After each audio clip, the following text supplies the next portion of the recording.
Good morning and welcome to today's webinar. Our topic today is developing an EV strategy for your commercial real estate. Before we get started, I'd like to take a moment to go over a few housekeeping items. My name is Nicole Stickett. I'm the Vice President of Energy Services with the Greater Cleveland Partnership, and I'll be moderating today's webinar. We want to make sure today's presentation is extremely valuable for you, so we ask that you submit all questions by clicking on the question button in the control panel and typing your question. We welcome questions throughout, so please do submit your questions during the presentation. Today's session is being recorded and will be distributed to all registrants. Now to our topic, developing an EV strategy for your commercial real estate. Providing access to EV charging at the workplace and shopping centers are a considerable perk that can attract employees and shoppers that own or intend to obtain an EV. The data shows a strong correlation between commute time and quality of life. By facilitating EV ownership and improving commutes, employers can promote a happier and more productive workforce. And shopping centers can increase the length of time a consumer spends there, possibly spending dollars in those stores and making return trips for the EV charging station.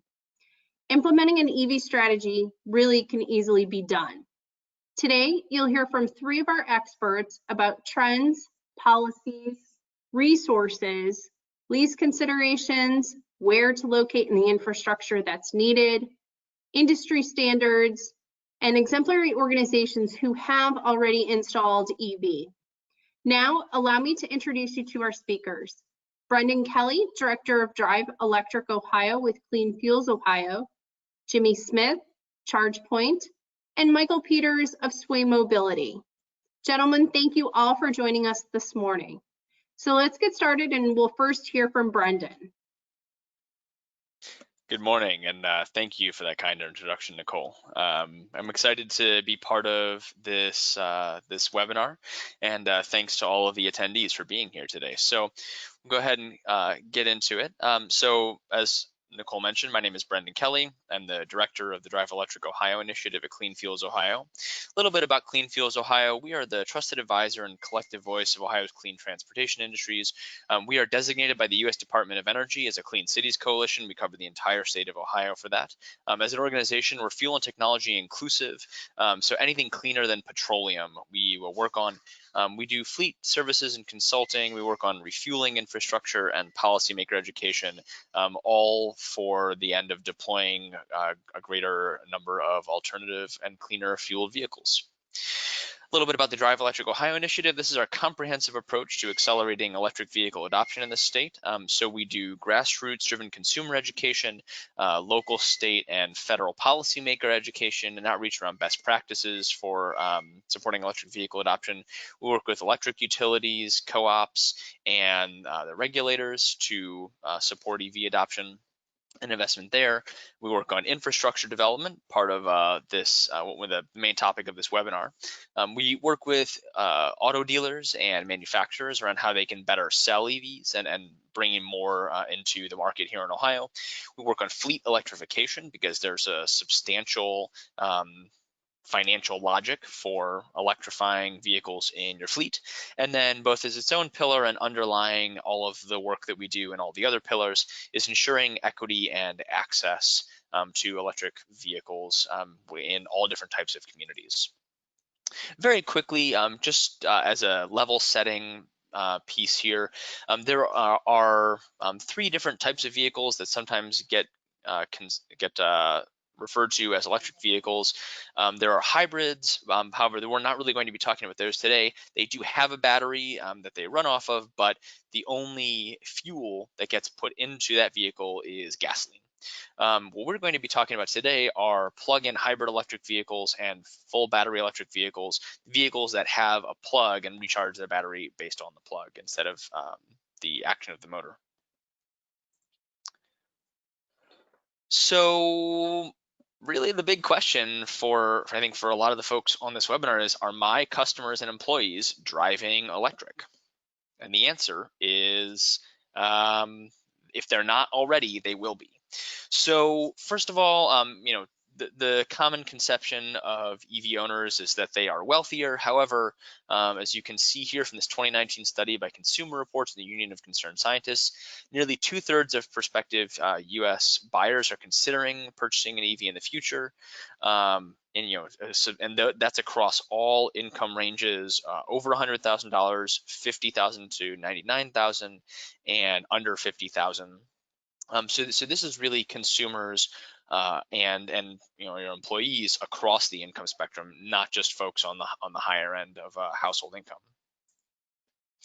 And then one of the questions is, once people buy an electric vehicle, do they stay there? And how attractive of a product is an electric vehicle? And the answer is tremendously attractive. 96% of EV owners say that they would buy or lease another electric vehicle the next time they're in the market for a new car. And 78% of EV owners also have a gas-powered car in the household. So most EVs are in two-car households, and yet folks that own EVs report they do a majority of their driving on their electric vehicle or in their electric vehicle. So what is driving this? Why do people go electric? Well, they're convenient and cost effective. You have reduced fuel and maintenance costs. Electricity is a cheaper fuel source than gasoline. And in terms of maintenance, electric vehicles have about 1/100th the number of moving parts that gas vehicles do. So there's just less stuff to break and fewer things that need to be fixed. There are affordable options and significant tax incentives, and that's going to increasingly be the case as battery prices come down. We're expecting that by 2025, there will be at least 5 models of electric vehicles available in the United States that are at a sticker price of under $30,000 and have over 200 miles of range on a single charge. And then proactive versus reactive refueling.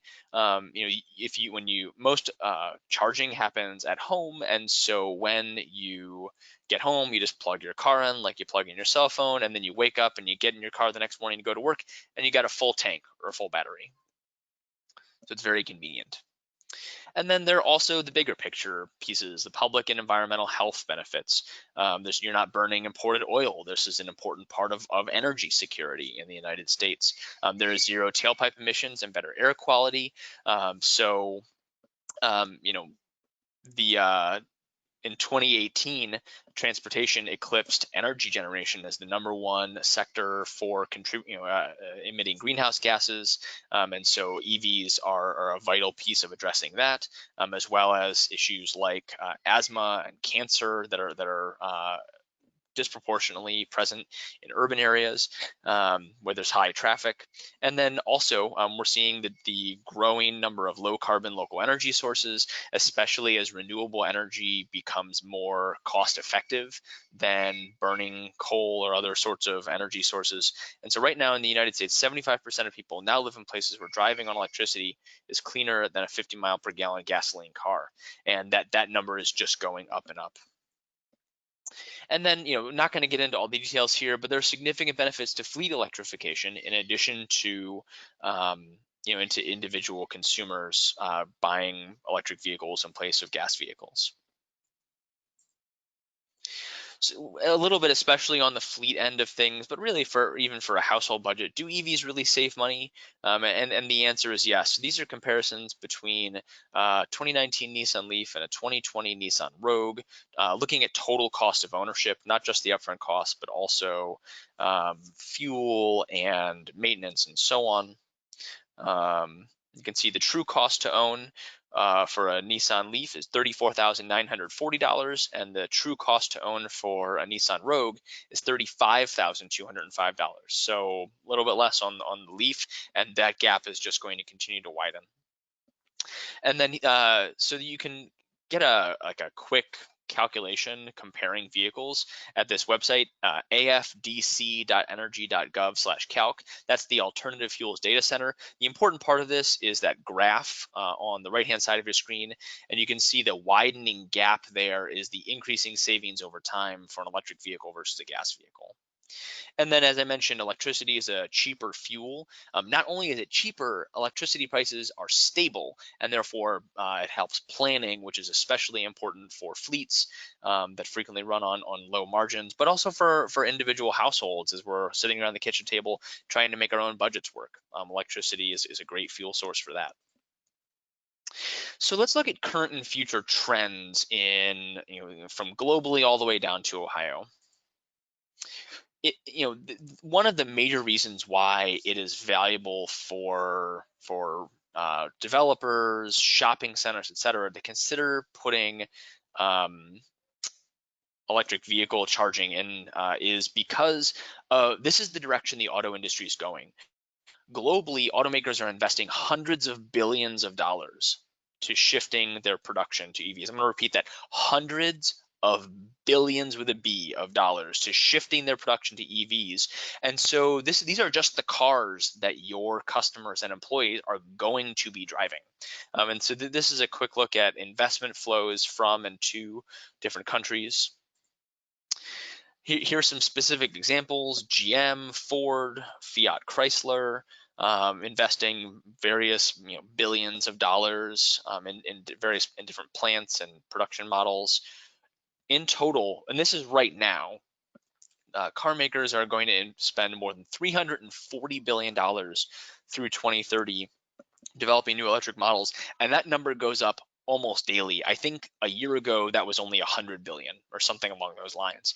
And so we expect, so that's just the projected and committed right now. That number will continue to go up.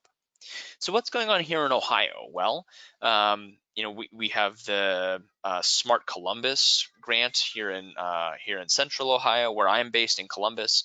The Ohio EPA has devoted $11.25 million of the Volkswagen settlement funds to charging infrastructure. That's the maximum amount that's allowed under that program. In 2018, both Columbus and Cincinnati were named winners of the Bloomberg American Cities Climate Challenge, and so received a pretty substantial amount of investment from Bloomberg Philanthropies to support electric vehicle adoption, among other things, in their areas.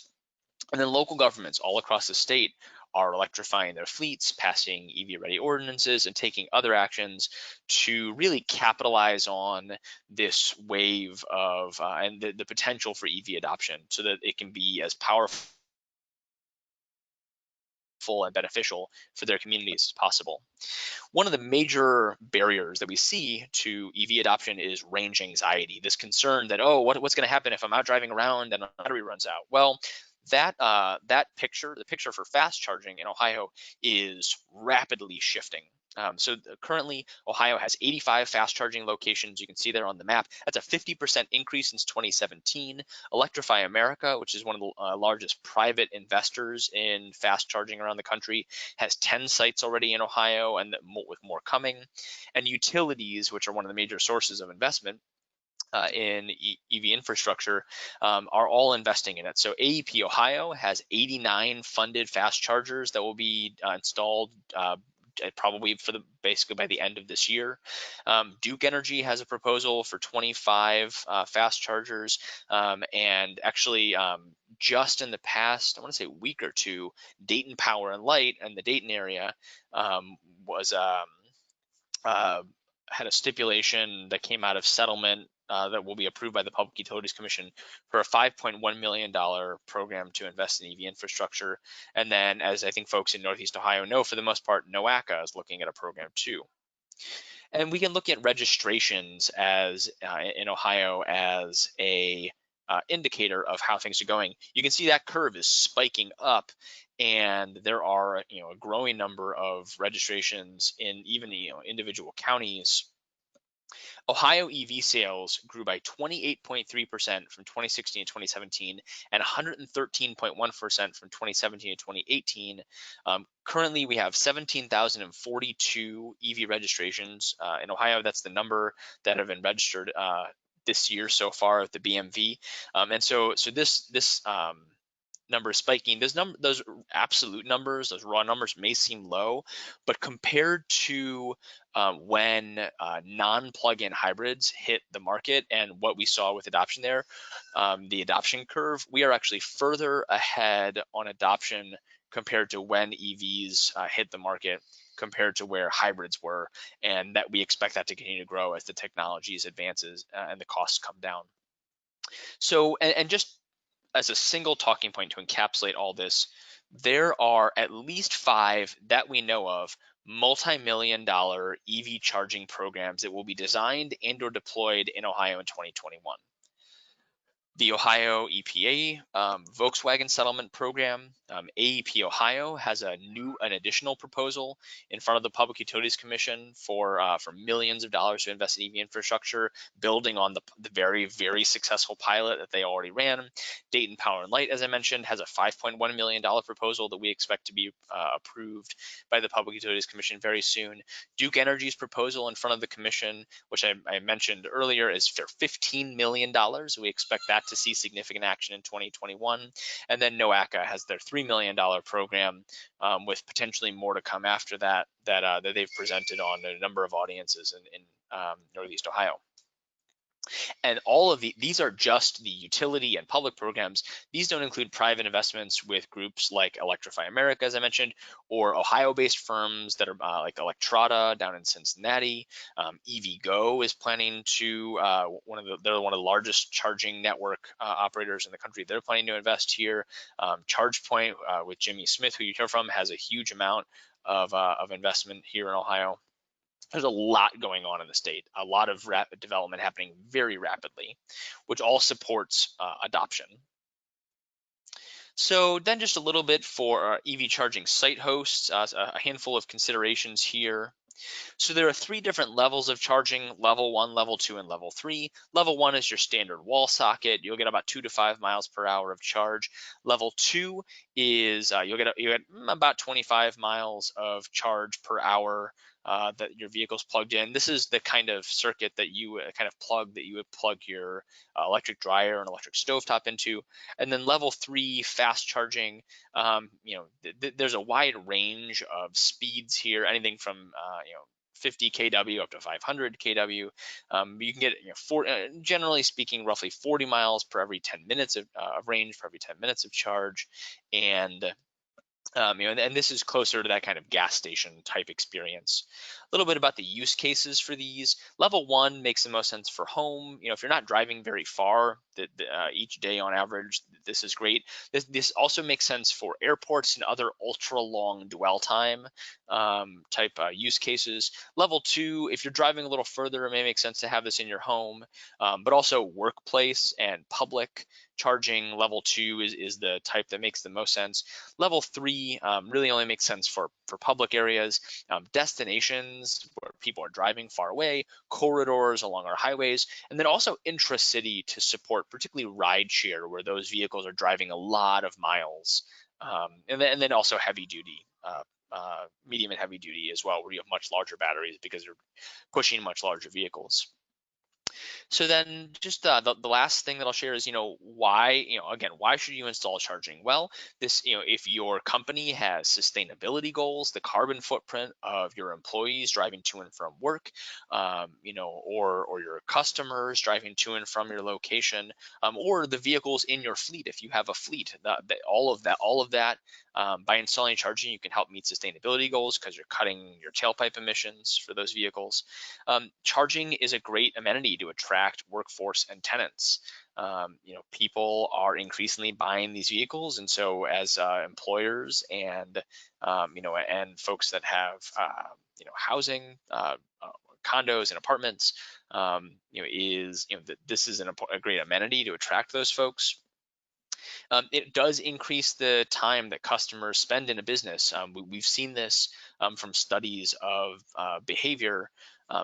How long people are, if there's charging available, people will go to that location who would not otherwise go there because they're using an app to find chargers, and then they'll stay longer because they're getting a charge. And so while your electricity that you're putting out through the charger may cost pennies, people are spending dollars in your stores and restaurants, or et cetera. And then this also promotes EV adoption. So what we've seen is that people with access to electric charging at work are about 6 times more likely to buy an electric vehicle than people who don't have access to it. And so you're helping to drive adoption, which is great for our communities. So that is the end of my presentation. I'm happy to take questions now, or we can move along to Jimmy Smith from ChargePoint. Hey, Brendan, this is Nicole. A question did come in and I think could be answered by probably all three of you. I'm interested on your take on this. And that is, as batteries become more advanced and they improve the range, does public charging at some point become obsolete? So, we That's a all know computers, I think is a great example. By the time you get your computer home, there's already a next model out. How far into the future can we project that batteries will provide the life of needed for a drive? That's a great question. So the short answer is no. Public charging will not become obsolete. You're still going to have folks driving from long distances who may need charging. But also as I mentioned, workplace charging, charging in shopping centers, those sorts of things, public charging in commercial areas. That's a really great amenity.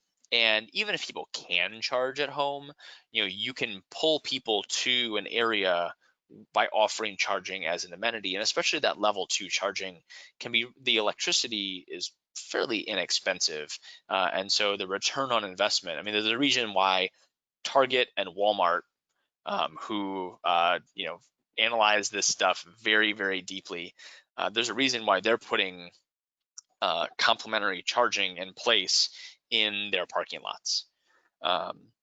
So the short answer is no. The other thing to think about, as batteries become larger and more sophisticated, more capable of holding more charge, we may see, the battery is what drives a lot of the cost of an EV. And so, but the average American drives between 11 and 30 miles a day. So, while it may give a sense of security, it may be useful for road trips or whatever to get a vehicle that has 300, 500, 600 plus miles of range on a single charge. That may not be necessary. And so, especially as we look to more affordable models, especially as we look to a growing used market where the battery range has frankly degraded some, even though the vehicle is still perfectly serviceable for most use cases, you will still see vehicles that have, I think you will still see vehicles that have a shorter range on the road, because that's what's going to fit people's budgets and needs. And so that as well will be a reason why public charging will still be important. Great, thank you. One other question that came in, which also can be answered by Jimmy too, and that is with respect to solar as part of the charging solution. Are there any programs or efforts going on that involve solar with the charging station? So there absolutely are. Oh. Yeah, a lot. Generally speaking, folks that like electric vehicles also like solar. But yeah, Jimmy, why don't you go ahead? I've been talking a lot. Honestly, that's why I got into this industry, because I want to see that renewable energy being attached to our transportation method. That's the gold standard everybody, I think, in this industry is trying to go towards. But there is efforts being done. There are a couple of companies out there that are, doing a combined solution of that. There's a cost to that, and it's typically probably, you're doubling the cost of whatever that project might be. I love the idea, but get the biggest return on investment on either solar or the charging station. You really want both of those grid tied to bring that return down as a quicker for each of those products that are coming in there. I have worked with customers that have deployed those types of products. You got to remember, in Northeast Ohio, we are a little bit cloudier. I recommend both of them, but we are cloudier. It does take a little bit longer to do that. And if your station is mission critical, like then you need X amount of people to charge per day, it probably won't suffice to that solution to fit all that. So in general, can get people connected to where that is. For this point in time, I'd recommend just a rooftop solar system connected to the power grid and the charging station out front connected to the grid as well. One Great. additional nuance related to solar is, especially for heavier duty electric vehicles, we're seeing integrated solar and storage. So to address that challenge that Jimmy mentioned, where sometimes there are clouds and you can attach some basically big batteries to your solar array, charge those up so that you have access to electric vehicle charging even if the sun's not shining. Great. Jimmy, let's switch gears and learn more about ChargePoint and the charging solutions that you provide to customers.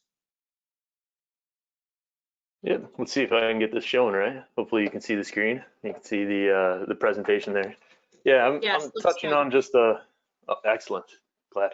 I'm touching on a little bit of ChargePoint, kind of some additional information that Brendan had covered, and then let's talk about like what some other companies in Northeast or Ohio have done already as far as adopting electric vehicles. So thank you for the introduction.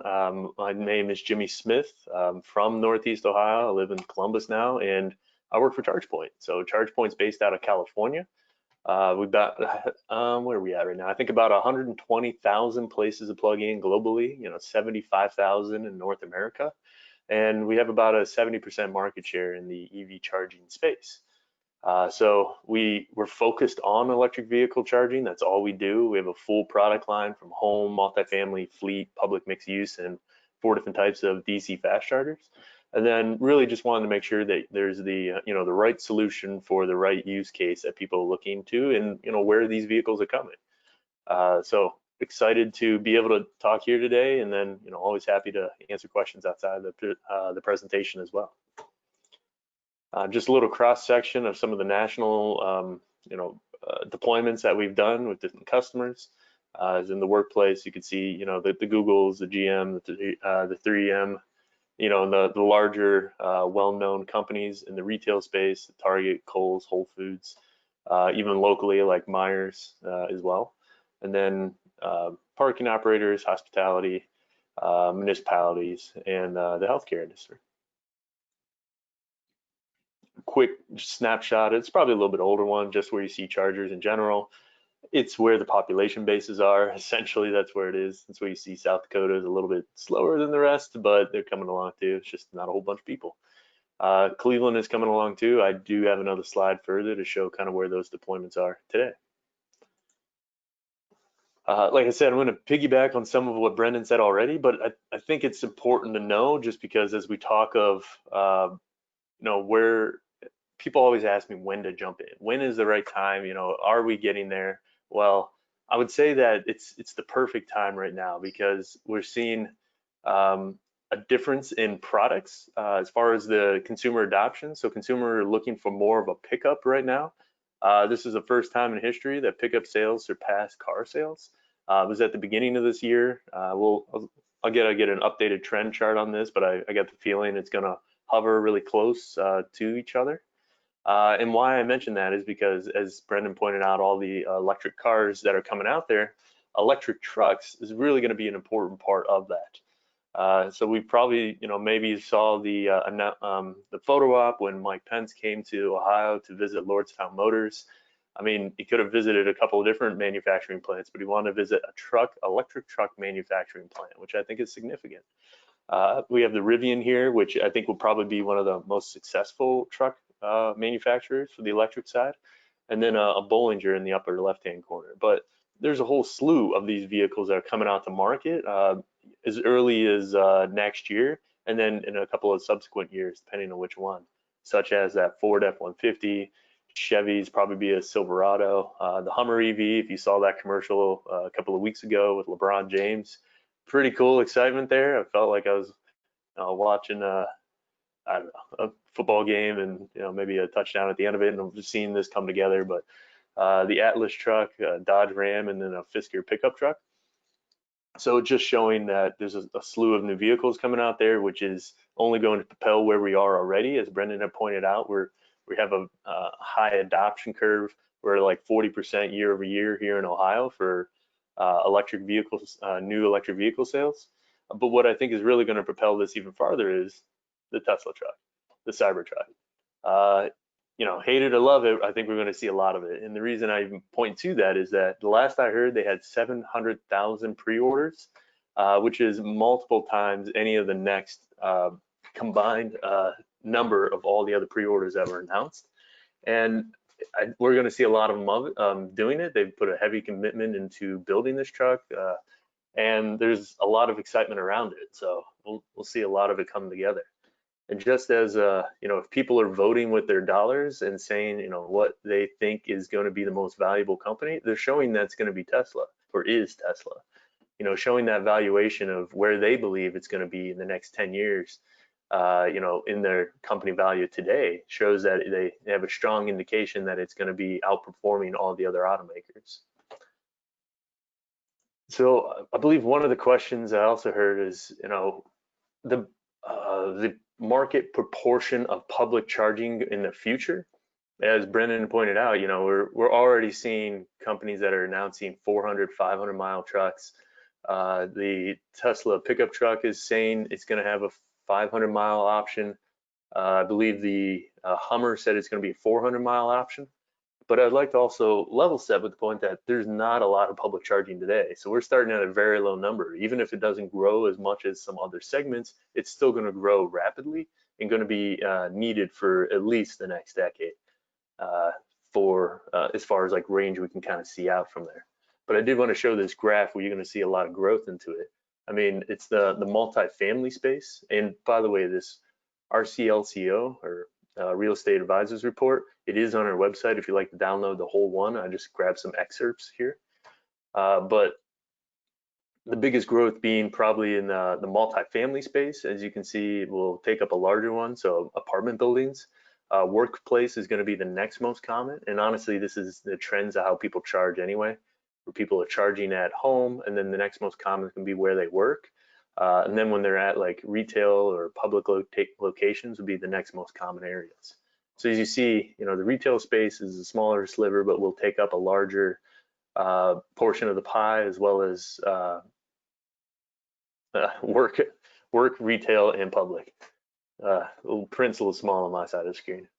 But the success of properties, I love this quote that I pulled out as well. A property's success and performance will rely on at least a part of anticipating and proactive response to these shifting trends in EV adoption. So there will be, and this was a great report, download, I recommend downloading, but of there, it just points to that this is going to be more of a trend. How they choose where they're going to be living is where they're going to be going after work, and etc. So one of the examples I want to point out was, as a retail segment, is Easton Town Center. So this is based in Columbus, Ohio. They have about 25 million guests per year, and it's a leading place to shop in Columbus area. So more than 200 stores across their campus. So it is a large retail segment. But they have provided EV charging to attract drivers, as Brendan had mentioned, provide that charging experience, and then you know, support sustainability goals. So far, I mean, this one's a little bit older. They've increased this, but they have 9 DC fast chargers at the moment, and I believe they're up to about 20 level 2 ports across the portfolio. So when they, you know, we wrote this article, they were, you know, seeing that 40% of drivers spend more time at Easton than the typical customer would, and they have great metrics. They know that people stay longer, will spend more in their shops, so it's a great added amenity for it. We're seeing hundreds of drivers per month, up to thousands of drivers at different peaks that they see in the retail environment, and then usage just continues to grow. I mean, quick question, is Easton charging for those charging stations? Currently not, but they do have it in their plans to start doing that, yes. Thank you. So I wanted to show you just a cross section of some of the deployments in Northeast Ohio, and these are just specifically ChargePoint ones. but being the largest segment of providing of charging, this is a good representation of how many are out there. And I really want to talk about another example. Is I was talking to a building owner and operator in the Independence area, is one of these office parks, and they had called a couple of weeks back to ask, like, well, we know we need to provide charging. We have a tenant that is up for renewal, and they're putting into the contract that they want the availability of charging stations there, and that was one of the stipulations, so that caused them to research more into the topic and reach out to me. But that's another example of how people are looking at EV charging. I did want to point out that a lot of the major banks are shifting. Not only are they going to be reporting on ESG, which is their environmental sustainability governance, I believe, but they do more reporting on just how they're doing towards the environmental aspect of it and sustainability, and EV charging fits into that. Also, as the large investment firms making a substantial push away from investing in fossil fuel companies and having this more, it's funny to think about it, but they're investing more into sustainability.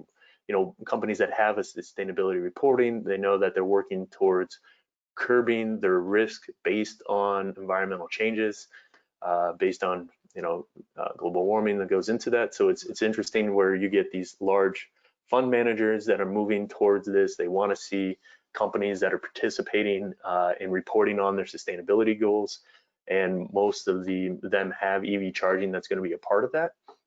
And then we do have more use cases like this, more examples that I have. So from our website as well, we have video recordings of companies that have why they chose to go with EV charging and put it into their locations. In Northeast Ohio, I can use another example of like the city of Lakewood had put in a bunch of charging for that, but for them, they put it in their downtown area because they want to encourage people to come to their city center.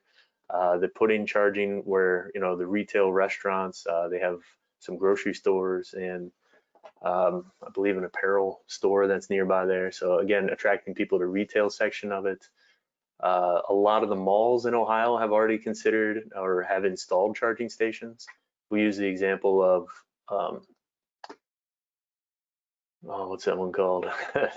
The big outdoor mall on the way to Columbus on either side of it, where they have charging across their entire portfolio. They put in charging stations again to attract people to come in there. Knowing that this is something that's going to continue going on in the future, they want to just have it as a part of their portfolio. I did want to pause there and take questions, and then if anything, I can dive into some more of these examples on this map. But any questions from the audience? None at this time. No worries. Well then, I think I'll transition to Michael and have him take on to the next one. Great, thank you, Jimmy. Michael, look forward to now hearing more from you about Sway Mobility. Thanks and very the car much, share components. Yeah. Yeah, thank you very much, and thanks to Brendan and Jimmy. I've had the good fortune of knowing them for many years, and it's a great resource that we have in Ohio. So really encourage you to reach out to both of them with your questions. I'm going to talk a little bit about a way to complement a lot of the work and a lot of the things that Jimmy was talking about. We also are an Ohio-based company. We're based in Shaker Heights, so here in Northeast Ohio. And I'm going to talk a little bit about, about car share and how you can complement charging infrastructure by offering another value-added service. So that's what we do. We basically provide a turnkey service, so everything you need to run a car share operation, which is basically on-site short-term car rental. It can be either private or public. So if we're talking about an office building or apartment building, it could just be for your tenants, or it could be available to the public. But we provide the vehicle, the insurance, all the technology that's needed. We clean and maintain the vehicles, do all the customer success, and all the billing. So trying to make it as full service as possible. And so the question really becomes, so, why would you want to do this? So in addition to, again, complementing the charging infrastructure, what are some of the things and reasons why you might do this? I'm not going to go through all of these, but I'll talk about the ones that really have an impact on value. So on the left, we see increased tenant retention and leasing velocity. So what we've seen, again, with both commercial and residential multifamily properties, is that this is a pretty unique amenity. And so properties that offer it are getting more interest in the space that they have available to lease, and they're able to retain those tenants longer. So basically, they're lowering their turnover costs by having a higher percentage of their tenants renew because they take advantage of this amenity. For really walkable urban places, which is where this program really works well, oftentimes parking demand is an issue. And so what we see is that a car share car takes between 9 and 13 private vehicles off the road based on some academic studies. And so you can reduce the parking demand at your property. And, we have one client who's basically said, I'm swapping out discounted monthly parkers for higher paying transient parkers. So actually able to increase revenue in their parking garage by having fewer of their tenants just have cars that sit there all the time. So some examples of this, the most frequent one is multifamily. So this is a picture from River and Rich, which happens to be in Jimmy's neck of the woods in Central Ohio and Brendan's in Central Ohio. So this is a Casto Communities property just across the river from downtown Columbus. And this is a car that is available exclusively to their tenants.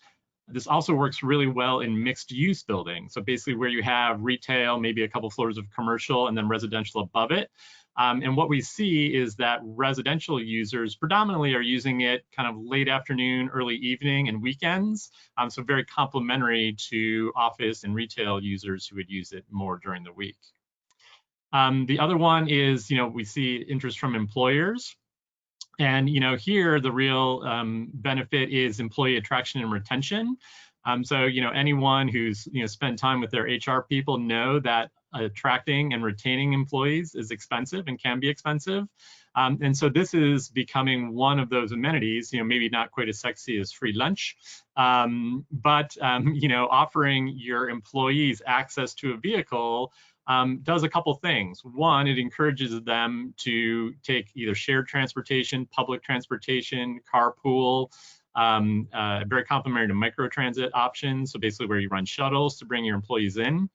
So again, hits on the parking demand issue, but also gives employees the option to have a much more sustainable commute. And the other one is around employee resiliency. I think we'll talk about that here. So, employee resiliency really is this idea of, especially for something like a call center, so where you have a lot of lower wage workers who may be a little bit more paycheck to paycheck, oftentimes an issue with their transportation can make them unable to get to the job, which can lead to, unfortunately, people leaving that job or, getting fired for not showing up. And so this is one way to increase that employee resiliency and decrease employee turnover. The other one is in a corporate campus setting. Again, as Jimmy said, this could be an ESG goal that the company has. It's an amenity, increases those single occupancy vehicle trips. This is a picture from some work we're doing right now. It'll be at the end of the month put into service, which is for the centers, which is at 45th and Euclid. So the Centers for Families and Children is collaborating with RTA, the Regional Transit Authority, in providing an alternative to the participants in the workforce training program and the staff at the centers. The requirements are pretty easy. So this is a subscription-based service. So again, we kind of take care of everything. There's a monthly subscription that is involved with that, but all we basically need is a dedicated parking space for that vehicle, and then a network charger. So basically a charger, much like Jimmy was talking about, chargers that are connected to the internet, and we do need some kind of remote control over them sometimes. And we can wrap that into the subscription cost as well. So effectively what we're doing is really upgrading your property for an all-electric future. So that can be cars. In the spring, we'll be releasing a program with electric scooters and bicycles, very complementary, really kind of creating a mobility hub. So giving people really a broad choice in mobility options. Certainly very happy to work with Jimmy and the ChargePoint chargers, which are, great pieces of equipment. We also work with EV Box, which is a Dutch manufacturer of chargers. And so we can really provide a full scale solution across the board. So this is me, keeping it easy, Michael at Sway Mobility for any additional information. And with that, I'll keep us on time and turn it back over to Nicole for questions for the group. Excellent. Thank you, Michael. One question that came in is with respect to probably Sway Mobility being able to offer the ability for individuals to offer their cars for sharing, like the Turo model. Yeah, absolutely. So it's a great question. So, we have talked about this concept of effectively a car co-op. So basically giving people the ability to share a vehicle, maybe among a couple families. So a little bit different than Turo. I mean, Turo, great product for that use case. It's really, making your private vehicle available to, anyone who signs up through the Turo service. We've concentrated more on, what we call private networks. So where you have a pretty well-defined group of people using a vehicle. And, by the way, we only use electric vehicles. But we have talked to, groups of families, many of whom have 2 cars and would like to go down to 1 car. So, kind of going car light, and, would like to share a car among a bunch of different families. And that is something at a pretty low price point that we can do by implementing our technology solution. So it is a possibility. Yeah.